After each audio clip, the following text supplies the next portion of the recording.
자, 이번에는 뭘 해볼 거냐면 제가 여기다가 스타일이라는 걸 한번 입혀볼 건데, 근데 자 보세요. 여러분들이 아직 배우진 않았지만 제가 여기다가 그냥 이렇게 써볼게요. 중괄호라 써보고 여기다가 백그라운드 컬러라는 게 있어요. 참고로 BACK 백그라운드 그 다음에 컬러 이런 식으로 쓸 수 있거든요. 제가 레드라 썼어요. 백그라운드 컬러라는 거는 배경 색상을 의미하는 거예요. 배경색을 내가 뭐 하겠다? 빨간색을 입히겠다.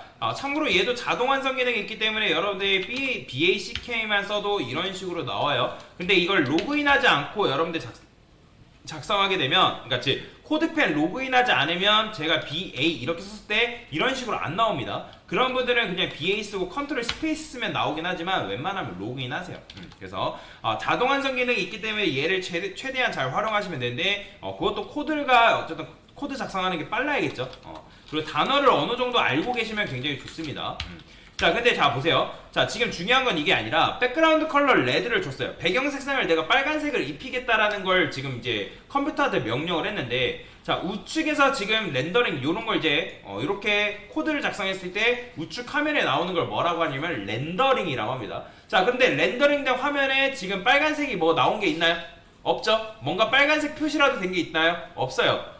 그렇다라는 거는 지금 얘는 일을 하고 있다, 안 하고 있다? 일을 하고 있지 않다라는 거예요. 자, 보통 CSS를 우리가 비유할 때 어떻게 비유하냐면 스타일 리스트로 비유를 합니다. 자, 스타일 리스트를 비유하고 엘리먼트 하나를 뭐라고 하냐면 배우라고 비교를 하는데, 자, 그러면 배우는 몇 명 있는 거예요? 배우는 총 2명 있는 거죠. 서브젝트라는 배우 1명, 컨텐츠라는 배우 1명. 자, 아까 말씀드렸죠. 자, 태그하고 엘리먼트는 같은 거예요, 다른 거예요? 다른 겁니다. 자, 여는 태그하고 닫는 태그, 여는 태그, 닫는 태그, 그 다음에 여는 태그고 구성요소, 그 다음에 닫는 태그, 그 한 묶음을 엘리먼트라고 말씀드렸죠. 그러면 자, 여기서 태그는 몇 개 있는 거예요? 태그는 총 4개 있는 거죠. 그죠? 여는 태그, 닫는 태그, 여는 태그, 닫는 태그에서 총 4개인 거고, 그러면 엘리먼트는 몇 개 있는 거예요? 엘리먼트는 2개 있는 겁니다. 자, 그러면 지금 아까도 말씀드렸죠. 엘리먼트가 배우라고 했을 때 HTML상의 배우는 몇 명 있는 거예요? 2명이 있는 거예요. 그러면 우리가 CSS를 아까 말씀드렸던 것처럼 스타일리스트라고 얘기를 한다 했을 때, 이 스타일리스트는 현재 일을 하고 있어요, 안 하고 있어요? 당연히 일을 하지 않고 있겠죠. 어떻게 한 거예요? 백그라운드 컬러라고 지금 이제 우리가 명령을 내렸는데 지금 명령이 반영된 게 없잖아요. 그죠? 그럼 우리가 보편적으로 연예계를 잘 모르지만 스타일리스트가 배우를 먼저 찾아가는 게 맞아요? 배우가 스타일리스트를 찾아가는 게 맞아요? 보통은? 보통 우리가 이제 뭐 생각했을 때 스타일리스트가 배우를 찾아가는 게 맞겠죠. 그죠? 배우가 바쁜데 일일이 찾아다닐 수는 없는 거잖아요. 그래서 스타일리스트가 배우를 찾아서 그 배우를 꾸며줘야 되는데, 그 해당 스타일리스트가 배우를 꾸며주고 있다, 안 꾸며주고 있다? 꾸며주고 있지 않다라는 거예요. 그러면 우리는 아까도 말씀드렸지만 이 HTML상에 있는 배우를 뭐 해야 되냐면 검색, 즉 찾아가야 된다는 거예요. 그러면 찾아가는 방법이 어떻게 쓰냐면 이 중괄호 앞에다가 서브젝트라고 이렇게 쓰는 거예요. 자, 웬만하면 코드를 작성하실 때는 강사랑 똑같이 작성하는 걸 추천을 드립니다. 지금 제가 이렇게 쓴 거는 가독성이 제일 높게 코드를 작성한 거예요. 코드를 쓸 때는 가독성 높게 코드를 작성하셔야 됩니다. 이거는 제가 늘 학생들한테 말씀드리는 거예요. 가독성 높은 코드를 작성해야 돼요. 왜 그러냐면 마찬가지 이거랑 똑같아요. 아버지 가방에 들어가신다. 자, 여러분들 아버지 가방에 들어가신다 하면 아버지가 방에 들어가시는 건지 아버지가 가방에 들어가시는지 모르잖아요. 그렇죠? 그렇기 때문에 코드의 가독성을 높여야지만 여러분이 나중에 같이 일을 할 때 혼자 일한다 하면 상관이 없지만 여러분들 일은 보통 협업이란 말이에요. 그럼 협업할 때 같이 일하는 입장에서 가독성 높기 때문에 이 코드를 알아볼 수가 있는 거예요. 깔끔하게 쓰려고 노력을 자꾸 하셔야 돼요. 그래서 지금 제가 이렇게 쓰는 걸 알려드린 거예요. 자, 근데 이렇게 쓰니까 어때요?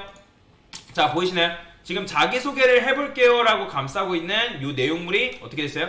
배경색이 이런 식으로 바뀐 걸 여러분들 눈으로 확인할 수가 있다 라고 보시면 될 것 같습니다.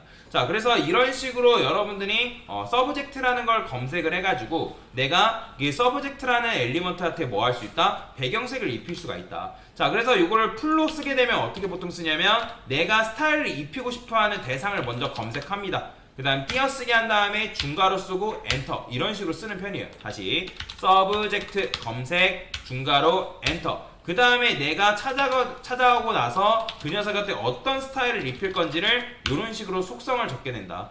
자, 여기 세미콜론을 반드시 붙여주셔야 됩니다. 세미콜론을 붙여주는 이유는 뭐냐면 우리가 안녕하세요 쓴 다음에 뭐 찍죠? 온점 찍죠? 그러니까 문장의 끝이다 라고 해가지고 온점 찍잖아요. 마찬가지예요. 여러분들이 이런 식으로 세미콜론을 붙이는 이유는 뭐다? 이 속성의 끝이다. 그러니까 이 문법의 끝을 의미한다라고 여러분들이 생각하시면 돼요. 그러면 강사님 세미콜론 어디 있나요? 자, 영어 L, 즉 엔터키 왼쪽. 자, 제가 이제 가끔씩 이제 키보드 위치를 못 찾는 분들을 위해서 키보드라고 이제 검색을 해서 보여드립니다. 괜찮습니다. 처음 배우실 때는 위치가 어디에 있는지 몰라도 상관이 없어요. 근데 나중 가서는 여러분들 알고 계셔야 돼요. 자, 세미콜론이라는 건 이 엔터키 왼쪽 여기에 있습니다. 여기 있으니까 이 세미콜론, 그 다음에 시프트 누른 상태에서 세미콜론 누르게 되면 콜론 나오죠. 그래서 세미콜론이랑 콜론을 잘 알고 계셔야 되고, 그 다음에 여기 대시도 많이 이제 쓰기 때문에 이것도 잘 알고 계셔야 됩니다. 대시 위치가 여기 있다라는 거.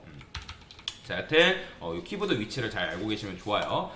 그래서 이런 식으로 서브젝트를 검색을 했어요. 자, 근데 이번에는 제가 뭐 해볼 거냐면 여기다가 폰트 사이즈라는 속성이 있어요. 폰트 한 다음에 사이즈. CSS는 참고로 단어하고 단어를 어떻게 분리를 하냐면 대시로 분리를 합니다. 그래서 제가 대시가 어디 있는지 알아야 된다고 말씀드렸죠. 그래서 폰트 한 다음에 사이즈는 붙여 쓰는 게 아니라 폰트, 대시, 사이즈 이런 식으로. 백그라운드 컬러도 이어지는 게 아니라 백그라운드, 대시, 컬러 이런 식으로 이어진다라는 거 여러분 알고 계시면 되겠습니다. 자, 그러면 제가 여기다가 뭐 할 거냐면 폰트 사이즈를 크기를 좀 키워볼 거예요. 30픽셀 이런 식으로 키워볼 건데 보통 CSS는 단위를 픽셀 단위를 많이 쓰고요. 또는 나중에 배우겠지만 REM이라는 REM이라는 단위도 많이 쓴다라고 보시면 됩니다. 근데 일단은 이 정도만 알고 계시면 돼요. 자, 그래서 폰트 사이즈 30픽셀을 주니까 어때요? 자, 글씨 크기가 어때요?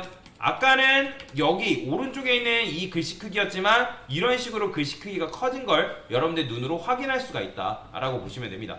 자, 근데 만약에 제가 아까 말씀드렸죠? 여기다가 세미콜론을 빼버렸어요. 그럼 어떻게 된다? 자, 작동돼야 한대요. 작동 안 되죠? 그렇기 때문에 세미콜론을 반드시 붙여줘야 돼요. 가끔씩 돌아다녀 보면 세미콜론을 빼먹어가지고 강사님이 해당 코드가 작동이 안 되는데요 라고 하시는 분들 계세요. 그렇기 때문에 내가 세미콜론을 빼먹진 않았는지, 또는 이 CSS 속성에는 스타일 속성에 오타가 있지는 않은지 그 부분을 여러분들 확인을 해보셔야 된다라고 보시면 돼요. 자, 그 다음에 여기다가 컬러를 써볼게요. 컬러. 자, 백그라운드 컬러랑 그냥 컬러는 달라요. 백그라운드 컬러는 배경 색상을 의미하는 거고, 그냥 이제 컬러 같은 경우는 글씨의 색상을 의미하는 건데, 자, 여기다가 이번에는 제가 오렌지라고 써볼게요. 오렌지. 자, 이렇게 쓰게 되면, 자, 보이죠? 이제 이 글씨 색상이 오렌지 색상이 이런 식으로 반영이 된 걸 여러분들이 확인이 가능하다라고 보시면 돼요. 자, 그러면 만약에 여러분들 컨텐츠라는 녀석도 꾸미고 싶어요. 그러면 어떻게 해야겠어요? 컨텐츠라는 녀석을 찾아가면 되겠죠. 자, 얘도 찾아갈 때 제가 여기다가 이런 식으로 붙이지 말라고 얘기합니다. 자, 엔터를 한 번 더 쓴 다음에 컨텐츠라고 검색하시고, 그 다음에 여기다가 중괄호 엔터 이런 식으로 쓰면 되겠죠. 그러면 얘는 이제 배경색을 저는 뭐라 할 거냐면 그린이라 할게요. 그린. 자, 저장하면 자동 정렬된다 했죠. 이런 식으로. 자, 그러면 그린 색상으로 이렇게 반영이 되는 걸 확인할 수가 있다. 그래서 서브젝트를 찾아갈 수가 있고 컨텐츠를 찾아갈 수 있는 거죠. 그렇죠?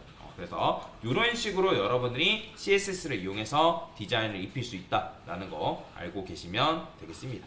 됐습니다.